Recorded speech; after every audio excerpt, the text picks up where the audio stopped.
দীর্ঘ সরকারি শাটডাউনের কারণে যুক্তরাষ্ট্রের বিমানবন্দরগুলোতে বিশৃঙ্খলা তীব্র হওয়ায় প্রেসিডেন্ট ডোনাল্ড ট্রাম্প টিএসএ কর্মীদের বেতন দিতে জরুরি পদক্ষেপ নেওয়ার ঘোষণা দিয়েছেন। ট্রান্সপোর্টেশন সিকিউরিটি অ্যাডমিনিস্ট্রেশন কর্মীদের অনুপস্থিতিতে নিরাপত্তা লাইনে দীর্ঘ ভিড় তৈরি হয়েছে, বাড়ছে যাত্রী ভোগান্তি। তবে কংগ্রেসের অচলাবস্থা কাটবে কিনা আর এই সিদ্ধান্ত কতটা কার্যকর হবে তা নিয়ে এখনও অনিশ্চয়তা রয়েছে। যুক্তরাষ্ট্রের বিমানবন্দরগুলোতে চলা চরম বিশৃঙ্খলা কাটাতে এবার সরাসরি হস্তক্ষেপে নামলেন প্রেসিডেন্ট ট্রাম্প। দীর্ঘ 40 দিনের সরকারি অচলাবস্থা বা শাটডাউনের মধ্যে বেতনহীন টিএসএ কর্মীদের পাওনা মেটাতে তিনি একটি জরুরি আদেশে স্বাক্ষর করার ঘোষণা দিয়েছেন। এর ফলে কংগ্রেসের অনুমোদন ছাড়াই বিকল্প তহবিল থেকে তাদের বেতন দেওয়া সম্ভব হবে।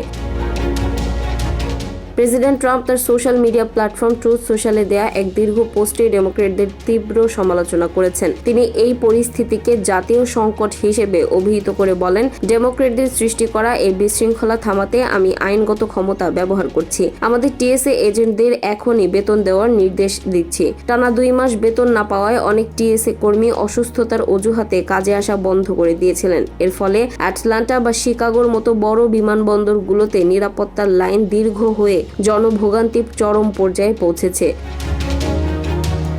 সামনেই স্প্রিং ব্রেক এবং ধর্মীয় উৎসবের ছুটির কারণে চাপ আরও বাড়ার আশঙ্কা থেকে ট্রাম্প এই ন্যাশনাল ইমার্জেন্সি অ্যাক্ট ব্যবহারের সিদ্ধান্ত নিয়েছেন। রিপাবলিকানরা সিনেটে সংখ্যাগরিষ্ঠ হলেও ডেমোক্র্যাটদের বাধায় ডিএইচএস ফান্ডিং বিলটি আটকে আছে। বিশেষ করে অভিবাসন আইন নিয়ে 2 দলের বিরোধের বলি হচ্ছেন সাধারণ কর্মীরা।